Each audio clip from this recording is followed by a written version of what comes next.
నమఃశంకరాయ వాగర్థావివ సంపృక్తౌ వాగర్థ ప్రతిపత్తయే జగతః పితరౌ వందే పార్వతీ పరమేశ్వరౌ ఆదిత్యాయ చ సోమాయ మంగళాయ బుధాయ చ గురుశుక్రశనిభ్యశ్చరాహవే కేతవే నమః. శృంగేరి పీఠాధిపతులకి కంచి పీఠాధిపతులకి నమస్కారములు తెలియచేసుకుంటూ కార్యక్రమాన్ని ప్రారంభిద్దాం.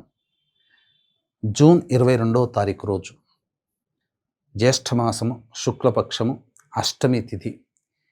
ఇది దశమహావిద్యలలో 7వ విద్య అయినటువంటి ధూమవతి అమ్మవారి యొక్క జయంతి. ఈ రోజున అమ్మవారిని ఆరాధన చేయడం వల్ల ముఖ్యంగా మహిళలకి దీర్ఘ సౌమంగళ్యత సిద్ధి కలుగుతుంది. అలాగే నిర్ణయం తీసుకోలేక ఇబ్బంది పడుతున్నటువంటి వాళ్ళు సరైనటువంటి మార్గదర్శకం వాళ్ళకి దొరుకుతుంది. అంటే ఇప్పుడు చదువులో ఉన్నాయి, ఎంపీసీ తీసుకోవాలా, బైపీసీ తీసుకోవాలా, ఉద్యోగాలు 4 కంపెనీలు వస్తాయి, ఏ కంపెనీ మంచిది, ప్రాజెక్టులు ఏం చేస్తే మంచిది, ఇలా ఒక ఏదైనా డెసిషన్ తీసుకోలేక ఇబ్బంది పడుతూ ఉంటుంటాం. అటువంటి వాళ్ళకి ఈ అమ్మవారి యొక్క అనుగ్రహంతో డెసిషన్ మేకింగ్ అవుతుంది. అంతేకాకుండా నవగ్రహాలలో గత జన్మ కర్మదోషాల్ని కలగజేసేవాడు కేతు. ఈ ప్రభావం వలన చెప్పకుండా మనకు పనులు జరుగుతూ ఉంటుంటాయి, చెప్పకుండా ఇబ్బందులు వస్తూ ఉంటుంటాయి. అటువంటి కేతుగ్రహానికి అంతరిక్ష దేవత ఈ ధూమవతి. ఈ ధూమవతి ఆరాధన చేయడం వల్ల కేతుగ్రహ దోషాలు తొలగిపోతాయి, సర్పదోషాలు తొలగిపోతాయి. అంతేకాకుండా ఈ సంబంధించినటువంటి అమ్మవారి ఆరాధన వల్ల సంపద కలుగుతుంది, ఐశ్వర్యం లభిస్తుంది, అలాగే సమస్యలు దూరం అవుతాయి. ఆరోగ్య ప్రదాత కూడా ఈ అమ్మవారు.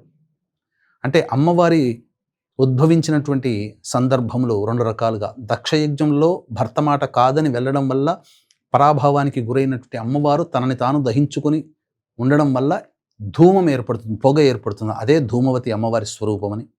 అలాగే ఇంకొక విధానంలో ఆ యొక్క అమ్మవారు ఒకసారి పరమేశ్వరుణ్ణి అడుగుతుందట, ఏమని, నాకు ఆకలిస్తుంది ఏదన్నా పెట్టు, ఆకలిస్తుంది ఏదన్నా పెట్టు అని.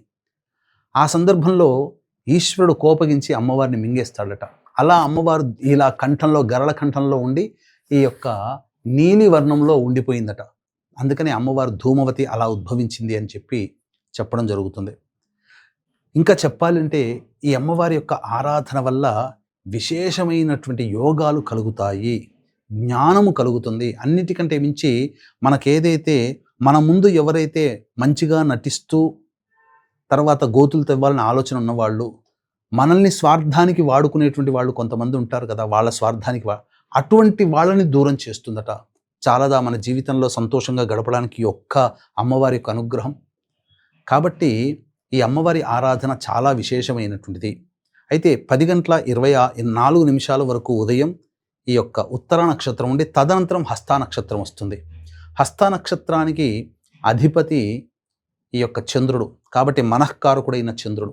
కాబట్టి దీన్ని దృష్టిలో పెట్టుకుని 10:24 తర్వాత ఈ అమ్మవారి ఆరాధన చాలా విశేషమైనటువంటి శుభ ఫలితాలు ఉంటాయి. అందుకనే దీన్ని దృష్టిలో పెట్టుకుని సాయంకాలం 6 గంటలకి మన పీఠమాధ్వర్యంలో ఎవరైతే సమస్యల సుడిగుండంలో చిక్కుకొని ఉండి దిశానిర్దేశం లేకుండా ఇబ్బందులు పడుతున్నారో, అలాగే ఆరోగ్యం కోసం ఇబ్బంది పడుతున్నారో, భర్త ఆరోగ్యం పట్ల ఎవరైతే భార్యలు కలత చెందుతున్నారో, అలాగే ఏ పని చేయాలన్నా నిర్ణయం తీసుకోలేకపోతున్నారో, ఒంటరితనంతో ఎవరైతే బాధపడుతున్నారో అటువంటి వాళ్ళకి దోష నివారణార్థమై సాయంకాలం 6 గంటలకి జూన్ 22వ తారీఖు రోజున ధూమవతి హోమము, ప్రత్యంగిర హోమము, బగళాముఖి హోమంతో పాటుగా మీ జాతకరీత్యా కలుగు విద్య, వివాహ, ఉద్యోగ, దాంపత్య, అనారోగ్య సమస్యల నివారణకి సర్వదోష నివారణ పూజలు, హోమాలు జరిపించి, అలాగే మేష, మిథున, కర్కాటక, సింహ, కన్య, వృశ్చిక, ధనస్సు, కుంభ, మీనరాశిలో జన్మించిన వారికి శనిదోష ప్రభావం కావున శనిదోష నివారణ పూజల, హోమాలు కూడా జరిపించి